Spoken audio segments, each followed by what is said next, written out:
You know, as we bear witness to powerful new waves of protest against America's original stain, thousands flooding small towns, large cities across the nation and planet, the nation rededicates itself to our work as journalists of conscience and principle. You know, the late essayist, longtime Nation contributor Gore Vidal liked to call this land the United States of amnesia.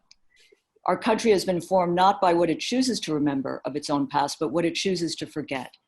And in such a country, in such times, simply to remember is itself a radical act. It's to subvert the tyranny of the present, to insist on the expansion of realm of the possible. And in these times, it is an extraordinary honor and of special importance in these times of remembering and renewal of history that we have Eric Foner, Pulitzer Prize-winning historian, Professor Emeritus of History at Columbia University, longtime and valued Nation editorial board member, the author, most recently, of The Second Founding, How the Civil War and Reconstruction Remade the Constitution. The book couldn't be more relevant today, documenting a series of momentous Supreme Court decisions that led directly to the racist state-based Jim Crow system. Foner has had an inestimable impact on the study of American history, and in particular on the study of the American Civil War and its aftermath. His work on Reconstruction, classic work, was just called by the New York Times one of the 6 most essential books to read in this tumultuous time. And my own understanding, and I suspect many of yours, understanding and appreciation of our past has been shaped to no small extent by the arguments Eric Foner has put forward, by the stories he has told. Now, his scholarly interventions are well known, but I think of him also as one of the most indispensable political commentators in the United States in these last 40, 50 years. Sorry, Eric. This may surprise those, I'm sure many on the call, who first encountered Foner's work in the journal like Civil War History or the Journal of American History. But let me just say, for many thousands of Americans, they first read him in the pages of a magazine whose first issue was published in 1865, that pivotal year in the life of this country when a group of abolitionists came together and decided they needed a magazine to continue their struggle for human freedom and equality in the age of emancipation. So that magazine, which was devoted to the conflict of the ages, the great strife between the few and the many, between privilege and equality, between law and power, that magazine, founded by abolitionists, was called The Nation. So much has changed in the last 155 years for both the nation and the nation, as we like to say, but we continue to think of our mission with Eric Foner as a key editorial board member. Our journalism is continuing the battle for emancipation, the battle for freedom and racial justice. I just want to say in closing, in 1993, Eric used the 130th anniversary of the Emancipation Proclamation to call for, quote, a third Reconstruction in the pages of The Nation, following the first one in the 1860s, which he had already written so compellingly about. Nothing less was needed now, he wrote, than, quote, a renewed national effort to address the racial divide that afflicts our society. That effort, he argued, would require, quote, the kind of moral leadership and political courage this generation is unaccustomed to in its presidents. A quarter century after he wrote that dazzling essay, I believe we're now witnessing that third Reconstruction, and I hope we can hear from Eric about that. And I close, we hope that we will launch a podcast with Eric on America's radical tradition toward the end of this year. He has written about radicalism as well as Reconstruction. And by telling the story of our most fundamental values, the story of American freedom, a contested term in our country, Eric has imbued and informed these ideas with warmth, new rigor, new importance, and all Americans are in his debt. I am. So thank you, Eric, for taking time from your perch, from your sort of ceaseless flights and travel. Eric's right near Columbia. So welcome, Eric, and thank you for joining us. Thank you very much, Katrina. I'm very touched by your introduction. Thank you to everybody who has joined this discussion today.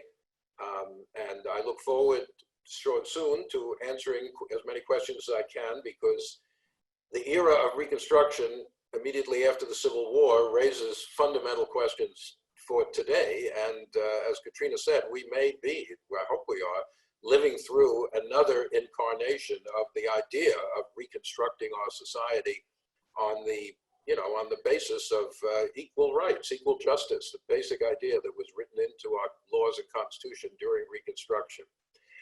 As Katrina said, my most recent book, I've written a lot about this period, really focuses on the three constitutional amendments that were enacted during Reconstruction, the 13th, 14th, and 15th. I want to mention them very briefly because they're still really related directly to what is going on today in our country. The 13th Amendment irrevocably abolished slavery in the United States, and for the first time actually put the word slavery into the Constitution. The founders had used circumlocutions like, you know, persons held to labor, other persons. Now it was slavery that in the act of abolishing it was finally named. But like all the others, this amendment had a kind of loophole, unintended really, that involuntary servitude could continue for persons convicted of crime. And this is one of the foundations of the system of mass incarceration that did not exist then. Nobody in 1865 was imagining the vast prison system we have today, the vast system of incarceration, particularly of African Americans. But nonetheless, it shows you that unintended consequences could sometimes be as important as intended ones. So with that caveat, the 13th Amendment finally rid the country of the institution of slavery. By the way, contrary to what you may have heard from some reporters last week, it was not on Juneteenth, on June 19th, 1865, that slavery finally ended in the entire United States. That was in December 1865 when the 13th Amendment was finally declared to have been ratified. But abolishing slavery only raised the next critical question, which is what was going to be the status of the 4 million emancipated slaves in American society? Were they going to be citizens? Remember, before the Civil War, the Supreme Court in Dred Scott had ruled that citizenship was only for white people. No black person could be a citizen of the United States, regardless of whether they were born here, their parents, their grandparents, didn't make any difference. Citizenship, this is white nationalism, as we call it today, written into the jurisprudence of the Supreme Court in the Dred Scott decision. That was the law of the land when the Civil War took place. But the 14th Amendment begins by declaring the principle of birthright citizenship. Anybody born in the United States is automatically a citizen, with the exception of Native Americans, basically, who are living on reservations and are still, at that point, considered citizens of their tribal sovereignty. But apart from them, citizenship is not based on race, it's not based on religion, it's not based on language, immigration status, you can become a citizen.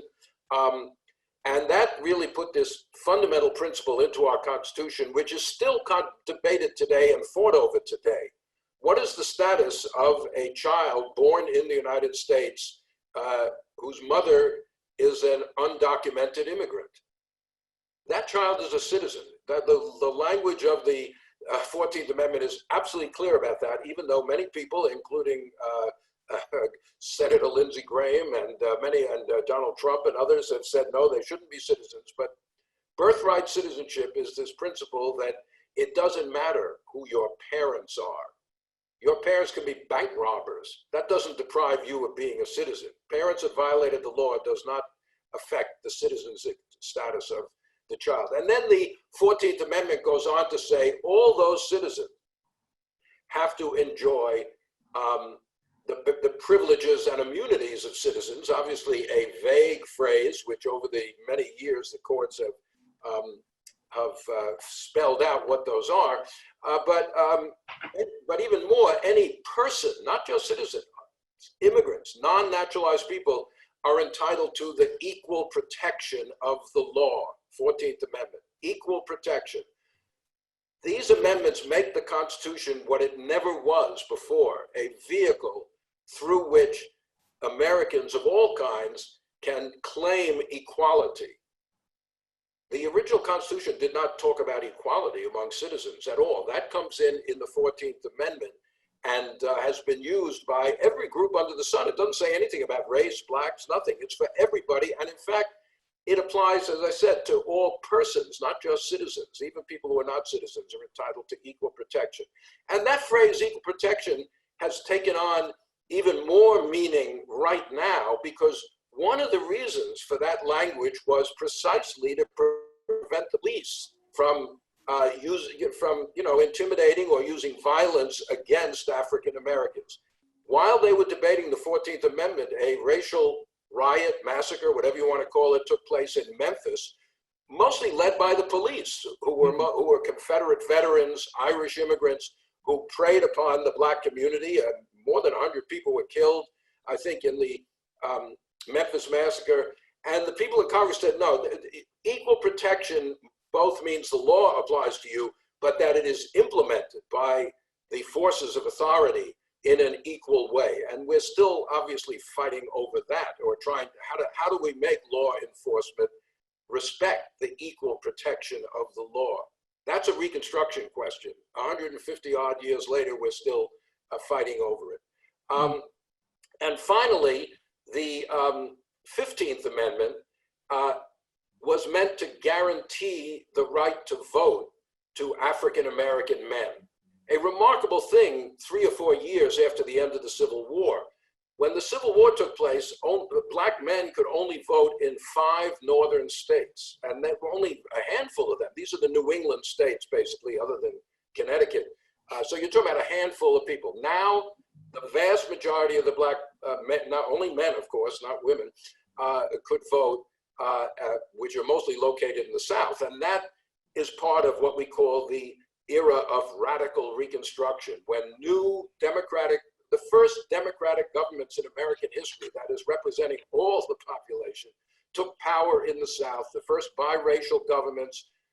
Hundreds, thousands of African Americans held offices, public offices, ranging from Justice of the Peace up to members of Congress, even 2 in the US Senate. Thousands of Black people voted continuously until violence became endemic to try to prevent them from voting, the Ku Klux Klan and groups like that. And eventually, as Katrina mentioned, the Supreme Court would whittle away and allow the southern states, this is in the 1890s and early 20th century, to basically abrogate the 15th Amendment, and indeed abrogate all 3 of these amendments fundamentally in the southern states. The point being that the right to vote has always been contested in American history. We pride ourselves, at least rhetorically, on being a political democracy. And yet there have always been movements to limit the right to vote, whether by, of course, property, whether by sex. Women, of course, could not vote until the 19th Amendment. Race, as I said, only a handful of Blacks could vote before the Civil War. And then in the 20th century, for many, many years, African Americans in the South, men and women, were denied the right to vote. And needless to say, today, efforts at voter suppression are taking place in many states.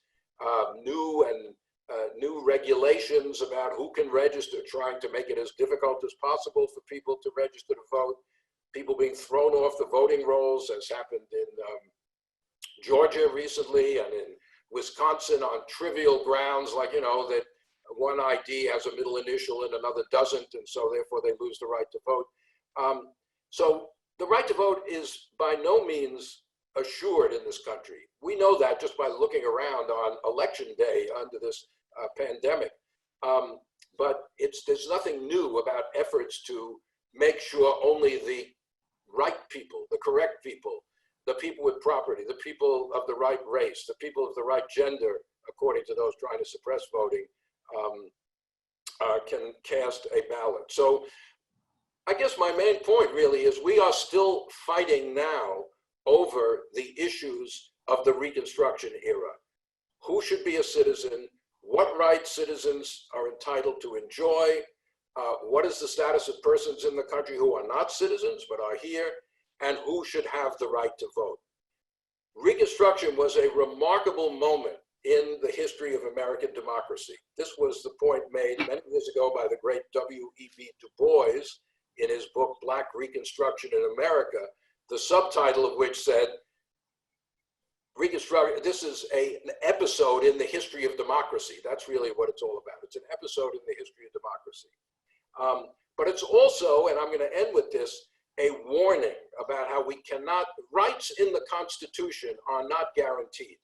And the final chapter of my book, The Second Founding, just traces out little by little by little how the Supreme Court, not in one decision or even in one decade, but over a whole generation from the end of Reconstruction into the early 20th century, how the Supreme Court whittled away at these amendments, allowing things that were patently unequal, racial segregation, for example, disenfranchisement from the vote, to be implemented and enforced in the southern states with no intervention by the federal courts. It's a warning about what can happen to your rights under the rule of a conservative Supreme Court, something to keep in the back of our minds as more and more Supreme Court decisions come to be handed down. So I am going to stop there. There's a lot more one could say, but what I would like to do is just answer questions and see what's on people's minds. And of course, there are many, many aspects of our history being fought over in the streets every day now. So I guess it's a good time to be a historian, if people listen to historians, which often they don't, unfortunately. Eric, thank you for that warning. It will move us to action. I wanted to just read you something from the Washington Post yesterday. The solution to the problem of Confederate memorials is simple. Tear them down, all of them.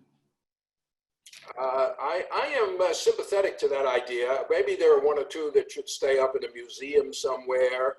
I have no objection if the Museum of the Confederacy in its garden has a statue of some leading Confederate, but absolutely, I have no sympathy whatsoever for statues of Confederate leaders. The point about these statues, which is fairly obvious, but still, they are as much about the present as about history. That is to say, about the present when they were put up. Most of these statues were put up either in the 1890s, the early 20th century, or the 1920s. They were statements about the race situation at that time, not about the Confederacy. They're about white supremacy, about Jim Crow.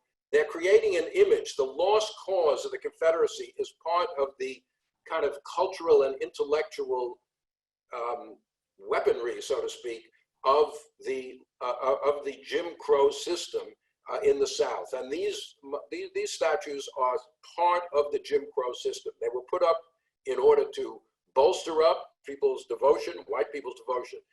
If they're about history, then just ask yourself, why are there no statues of Black people in the South? There is a little bust of Robert Smalls, who was a Reconstruction Black congressman in Beaufort, South Carolina. Maybe there's another statue somewhere, but I would say there are probably less than 5 statues of African Americans from Southern history anywhere in the South. Why? Because it's a question of power. Who has the power to determine what the public presentation of history is? So my only amendment to what Katrina read is, yes, tear them down, but put up new statues. Put up a statue of Hiram Revels, the first African-American to serve in Congress. Put up a statue of John Langston. Take down Robert E. Lee from Richmond, but put John Langston up, a Black member of Congress elected from Virginia in the 1880s. And in fact, if we had a more complete picture of Southern history in the public memorialization, I wouldn't even object to a couple of Confederate statues. That is part of the history, but it is not the whole history. And right now, the public presentation of history in the South is totally one-dimensional and unbalanced. Thank you, Eric. I'm going to turn it to Erin, who's going to field questions from our 500 participants. Yeah, so we have a few questions on the Supreme Court that, and that, I guess, evolution of rights. Ben Duke wonders if you believe there's a current active progressive movement in US constitutional law, and if so, who's leading it? And along with that, Brian Hill is wondering if you have comments on some of the history. So he's specifically asking about Supreme Court decisions in the 1880s, collectively called the civil rights cases. All right. Well, to start with that one, the civil rights case, there were many decisions, but the key ones were slaughterhouse cases, which was during Reconstruction itself, which pretty much eviscerated the first part of the 14th Amendment. Crookshank, 1870s, which made it very difficult for the federal government to protect African Americans in the South against Klan violence. Civil rights cases, you mentioned, 1883, which declared unconstitutional the last piece of Reconstruction legislation, the Civil Rights Act of 1875, which banned racial discrimination in public accommodations, transportation, theaters, etc. Supreme Court said that's unconstitutional. Plessy v. Ferguson, everyone's heard of that. That probably separate but equal. Racial segregation does not violate the 14th Amendment. And a much less known one, Giles v. Harris, 1903, out of Alabama, in which the Supreme Court just threw up its hands and said, hey, if Alabama, the white people of Alabama want to take the right to vote away from African Americans, there's nothing we can do about it. We're just powerless. The civil, so, you know, one could go into a lot of detail. It's really the trajectory that's the story here. Little by little by little, one aspect of the constitutional revolution after another was repudiated by the Supreme Court. Now, to some extent, that is a reflection of the general atmosphere among white people in the late 19th century, the re-establishment of, or renaissance again of racism, the white man's burden, the 1890s, the rise of social Darwinism, the way in which inequality was seen now to be totally natural and normal, and any efforts by the government to combat inequality would be pointless or worse. The Supreme Court, you know, is affected by the public mood. You see that today. I mean, the recent decision upholding the right of gay, lesbian, transgender people to the protection of, you know, in the workplace against discrimination, you know, that's clearly influenced by the shift in general public opinion about these issues that's taken place in the last, you know, 10, 20 years. Supreme Court is not immune. On the other hand, very often the Supreme Court does take the lead, and in this case they did. You know, a lot of Republicans in the 1880s strongly condemned these decisions. They said the Supreme Court is misinterpreting the Constitution, and it's sort of undermining the whole point of the Civil War, which is to get rid of slavery and create a country based on greater equality. So I don't want to take the Supreme Court off the hook from back then by saying, oh, well, it's just public opinion and they're following it. No, a lot of public opinion condemned what they were doing. So, you know, unfortunately, the Constitution, as the saying goes, is what the Supreme Court says it is. And despite a couple of positive decisions in the last couple of weeks, we still have a very conservative Supreme Court.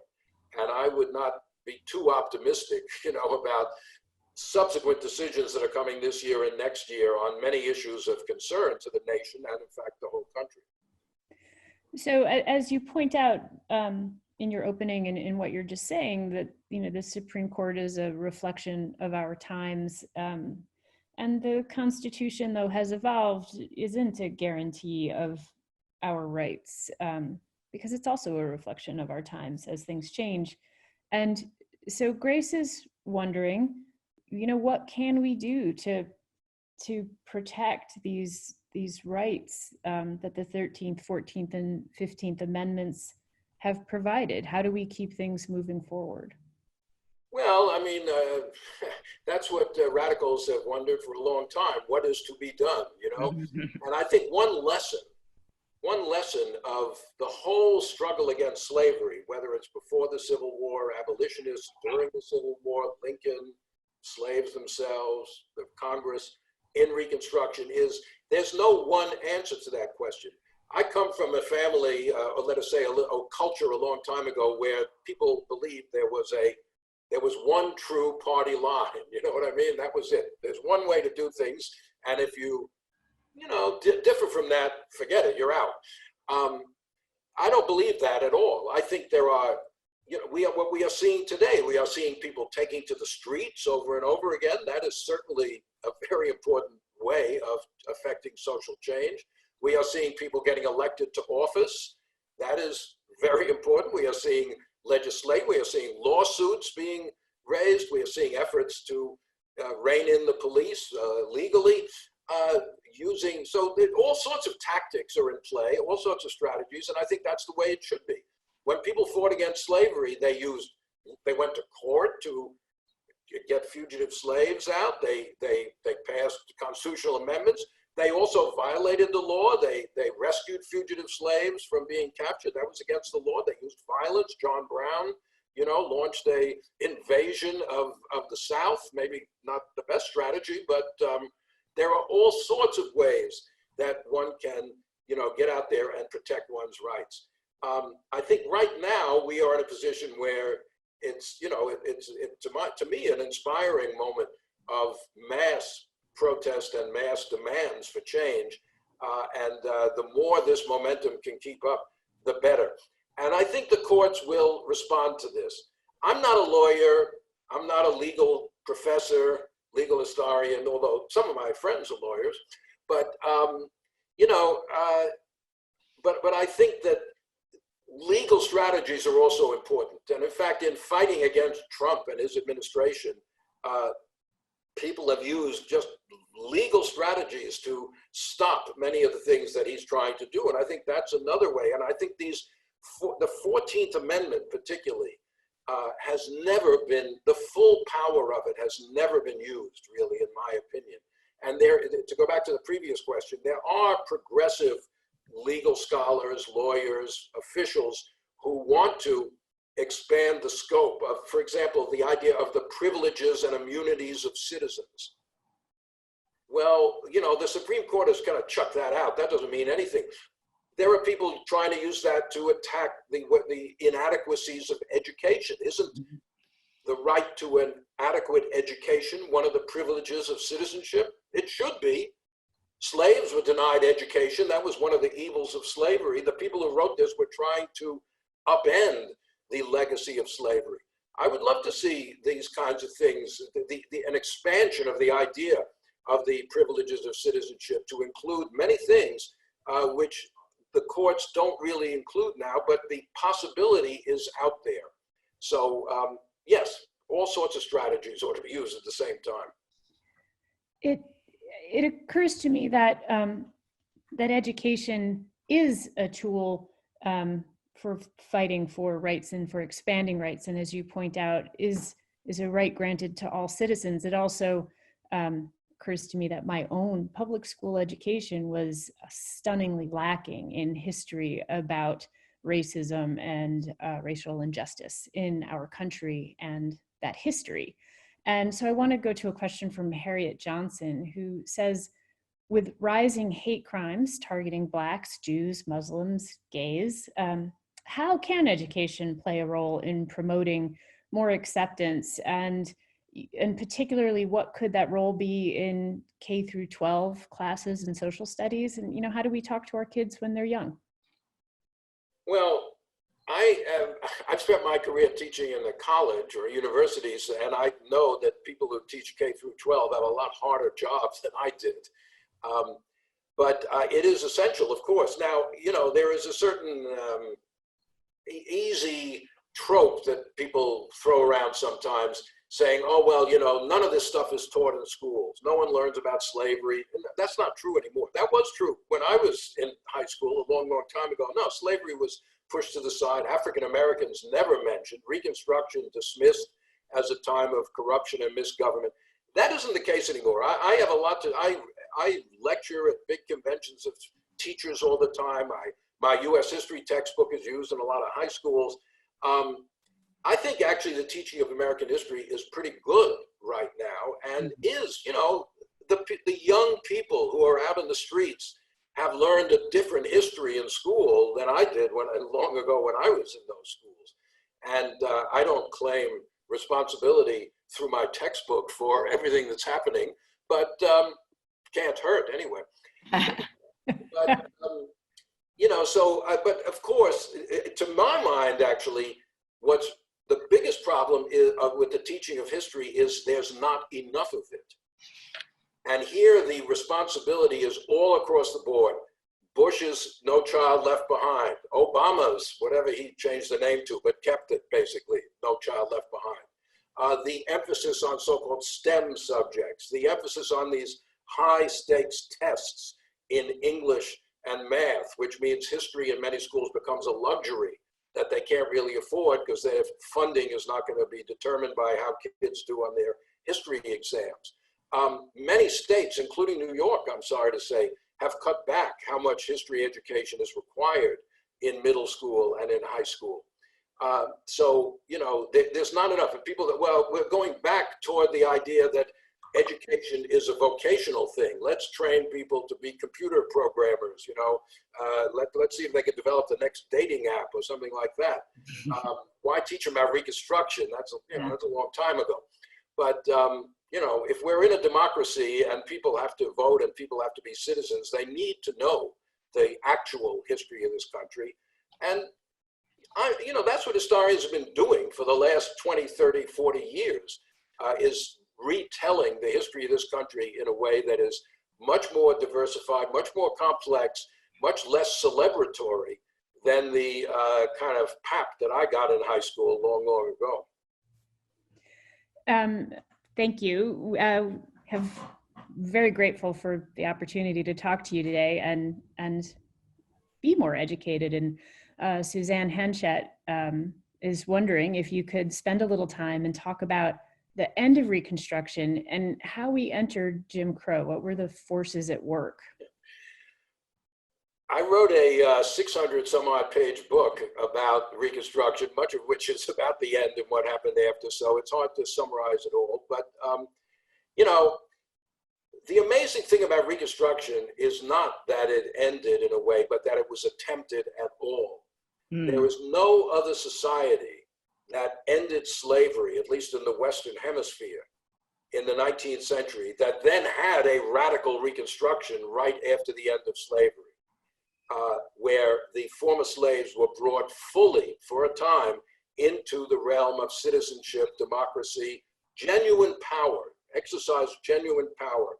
It's a melancholy thought. I think it's fair to say African Americans actually exercise more real power in this country during Reconstruction than they do today. That's 150 some odd years later. So in other words, the backlash against Reconstruction, the white nationalists, the violence, the Klan, the retreat from the ideal of equality, in a way was inevitable. It was inevitable that a few years after the end of slavery, large numbers of white people simply could not accept the idea that this is a multiracial democracy.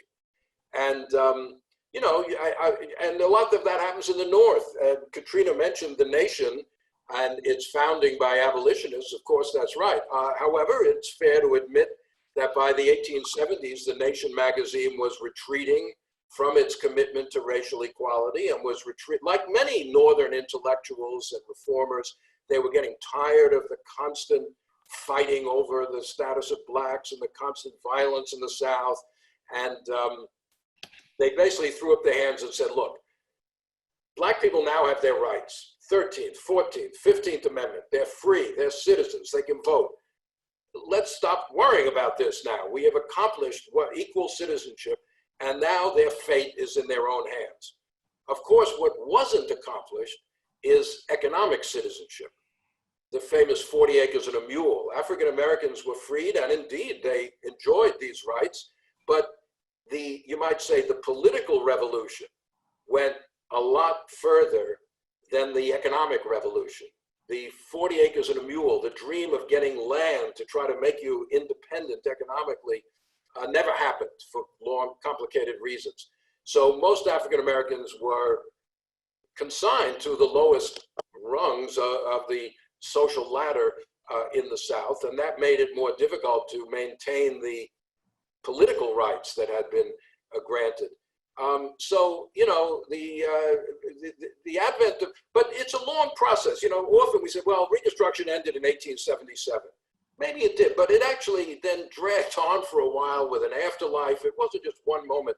There's a sort of the 1880s are a kind of a period of transitions. Blacks are still voting. Some of them are still being elected to office. It's really a generation later, the 1890s, the early 20th century that the Jim Crow system, by which we mean taking away the right to vote, imposing racial segregation, pretty much destroying black education in the South, and of course, lynching, widespread lynching to police the system, that's not really in place until around, let's say, 1900. By the way, that's when the statues go up as part of the imposition of the Jim Crow system. So it takes a while. It takes a while, and there's a numerous, reasons for it. One reason is that the United States becomes an overseas empire for the first time. In the Spanish-American War, we acquire the Philippines, Puerto Rico, we become very powerful in Cuba, and this notion of the white man's burden, that white people should just rule over non-whites, whether in the Philippines or in the American South, becomes more and more, accepted, and that also eases the way toward this Jim Crow system. So it's a very complex story. I'm just kind of scratching the surface, but it is an important, this is where modern America is created, in that era of the 1890s, the early 20th century. And we're now, in a sense, fighting to rid ourselves of some of the legacies of that era. So I have a question that builds on that. We're at the beginning of what people have been calling a third Reconstruction, a long overdue reckoning.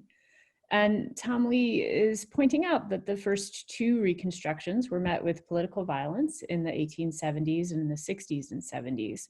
And there are also a lot of, outside of political violence, there's certainly a lot of cultural forces and competing agendas at work. So what strategies should we be enacting to ensure the success of this third Reconstruction? What do you see the options? Well, I give credit to Reverend William Barber, who wrote a book called The Third Reconstruction, which tried to lay out, and he's the head of a very vital movement in North Carolina to do that, to try to change our society in that way. The first Reconstruction was met with violence, Klan violence, other such groups, and you might say overthrown by violence, or at least by the failure of the federal government to intervene to put down the violence. Violence in the second Reconstruction, the civil rights era, is a little more complicated because, in a sense, at least in the first phase, the strategy was nonviolence, as you know, and indeed nonviolence, one of its purposes is to invite violence. And the spectacle of violent, not like, not the iPhones, but TV, the spectacle of violence against peaceful demonstrators, whether it was Bull Connor's dogs or freedom riders being assaulted or sit-in students being attacked, turned public opinion in favor of many of the aspects of the civil rights movement. So violence there. And today, I don't think violence, there's plenty of violence, no question, but I don't think violence is the biggest problem now in opposition to the demands that are being raised in the streets by the various movements today. I think, just entrenched racism, you might say, or the ways in which it's almost impossible to quite analyze the whole structure of racism in this society. One can pull on the different threads. Education is unequal. Healthcare is unequal. Family, life expectancy is unequal. Access to housing is unequal. You can go on and on with all of those things. But how do you deal with all those problems? Is there a single thread you can pull where the whole edifice falls apart? It can become daunting and even discouraging to say, my God, the system is so entrenched in so many ways that even if we do make progress, let us say on policing, make policing more equal, which we certainly should do, is that going to affect all these other aspects? So, I'm not despite Katrina kindly saying I'm a political analyst, I'm not. I'm not a pundit. I only like to talk about things after they've happened, since I'm a historian.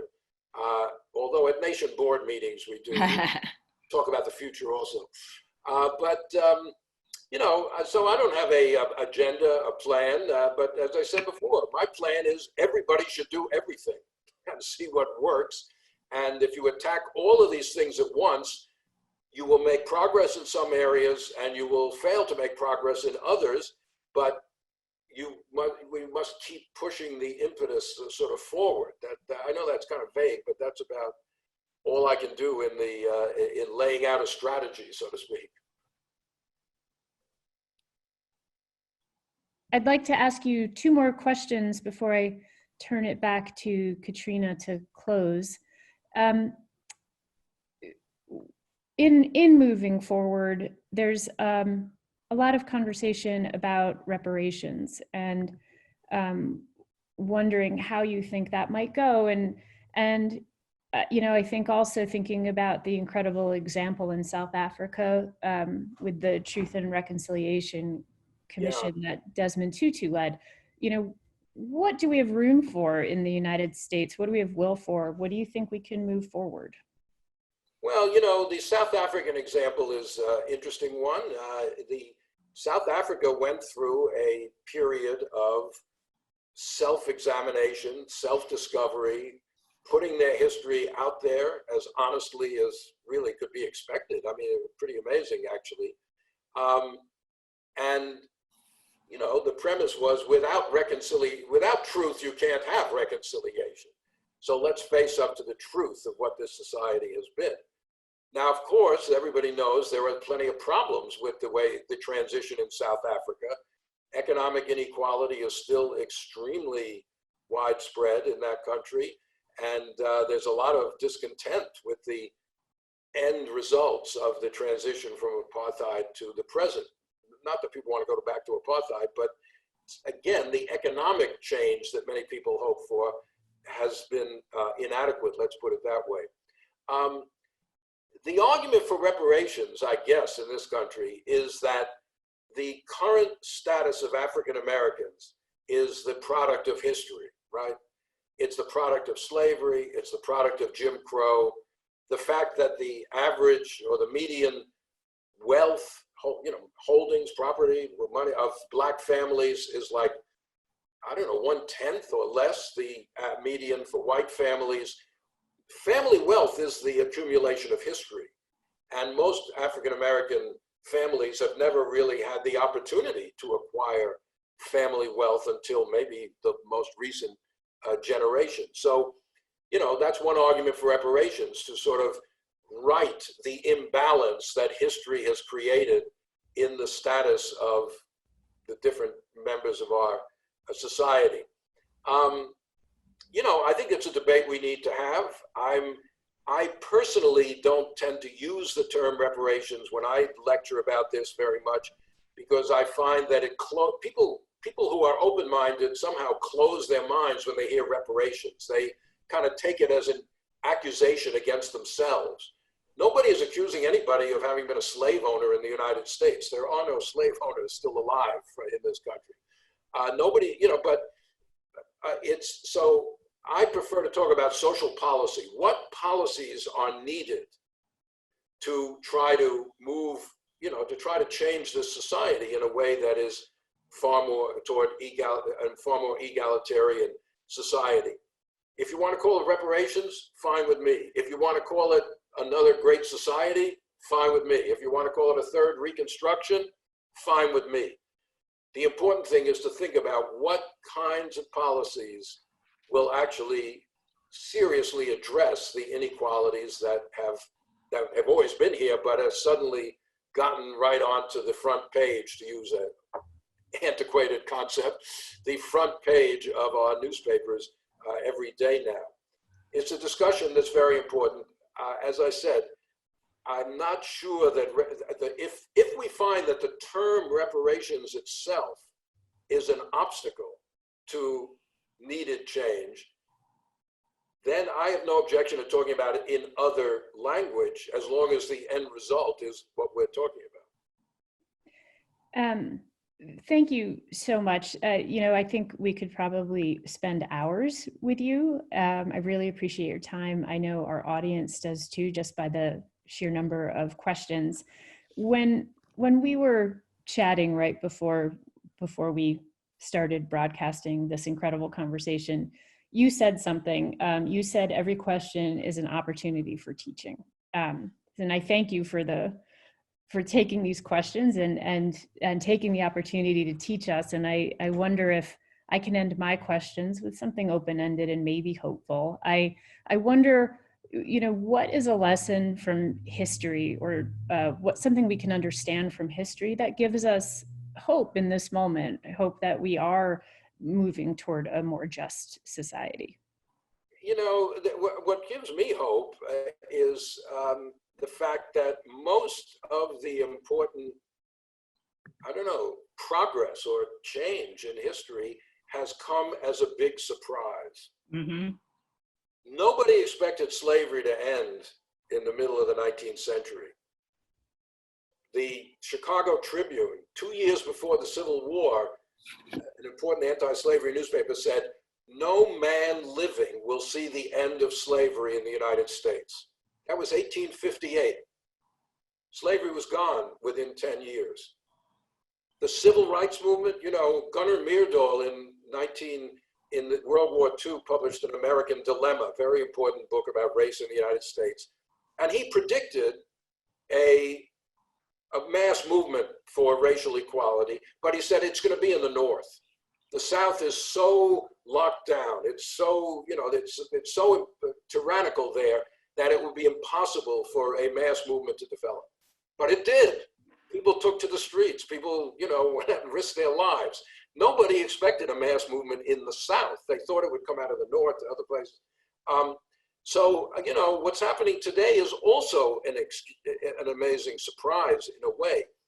Sad to say, the killing of Black people by the police is not new, right? We have seen it over and over again. Who would have predicted that a particularly egregious killing, George Floyd, would somehow be the spark that would light a gigantic, conflagration, social movement all over the country? If someone had said 2 months ago, the police are going to kill a Black guy and there'll be some protests, I'd say, well, I'm sure there were, but then it'll go away and that will just be another Black victim. No, it hasn't happened that way. So, I think one shouldn't give in to despair. One shouldn't give in to the sense that change is not possible, because history shows over and over again that it is possible. Eric, thank you I think there's something very inspiring, powerful, and sobering to have a historian with us today. I mean that because you remind us of how our rights remain contested. Our rights are never assured. You give us a perspective which I think offers people resilience and hope that change can come. I think of Tony Kushner's play, Caroline and Change comes fast, change comes slow, but change come. And I think we're being reassured at this moment in this terrible time of crisis that there's a conscience in this country, that decency is showing big time, even while we have the right wing pillaging and shouting. I wanted to thank you also for reminding us that there are very different ways and strategies of change. I know you're a believer in the power of social movements to bring about change, but I think there's a renewed awareness also of electoral power. And there was a good night in New York last night. I mean, POC won resoundingly. Jamal Bowman, principal of a high school who joined our editorial meeting just a few weeks ago and wrote about Juneteenth for us this past Friday. So thank you for reminding us of the need for persistence, perseverance, of constant struggle in the fight for freedom, another contested term, as you well know. And I hope that the nation's journalism can play a role, as it has over 155 years, in being part of the strategy for change. And I won't take you up on arguing with you about being a political commentator. I will simply tell people, in the aftermath of 9/11, Eric Foner wrote an extraordinary piece about what patriotism means, the unyielding defense of civil liberties, equality, of justice. And for that, he was named one of the most dangerous professors in America. So thank you for joining us today. Okay, I'm honored. Thank you. Thank you.